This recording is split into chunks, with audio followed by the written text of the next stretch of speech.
immediately before 1947, what is our status of our Indian economy? That is the concept of today's discussion. Okay, so if you'll take Indian economy, we will have so many components comes under Indian economy. In that, one is agriculture is there, and another one is industry is there, third one is foreign trade, infrastructure is there, some other also will come, we will discuss that. So today we will majorly focus on these three things. Okay, that is agriculture, industry and foreign trade. So what is the status of Indian agriculture before the independence? We are getting independence. Before independence, what is the status of agriculture?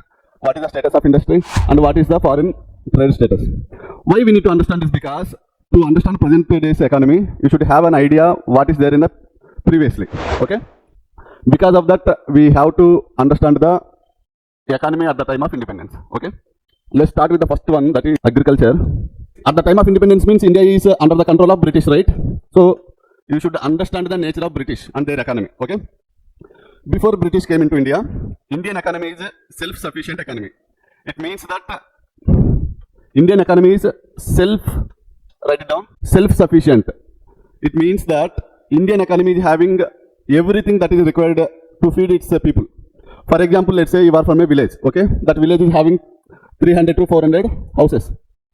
Each house produces a different kind of vegetable and a different kind of product. For example, some produce vegetables, some produces cotton, some produces cotton products, for example, textile. So whatever the people of that village required, everything is produced in that village itself. So they don't require any input from outside for their livelihood. So such types of villages we call as self-sufficient villages.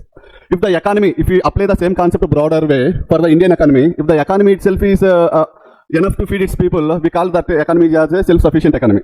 So before Britishers came to India, our Indian economy is majorly self-sufficient. Okay, so whatever we required, everything is produced in India. Okay, we not dependent on imports much before Britishers came to India. And before British came to India, other than this self-sufficient, we have handicrafts. Yes, handicrafts. It means handmade products. Okay. So India is having huge handicraft industry. In the way of agriculture, in agriculture also there is a handicraft. They are producing steel-made handicrafts.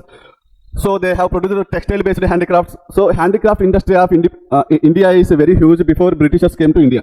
Okay. For example, we have a product that was mentioned in our NCERT, 11th NCERT. That is, write it down, muslin. Important. Muslin is a cotton textile that is produced in India. Before Britishers came to India, muslin is a cotton-based product that was produced in India. So it is nothing but a cotton textile.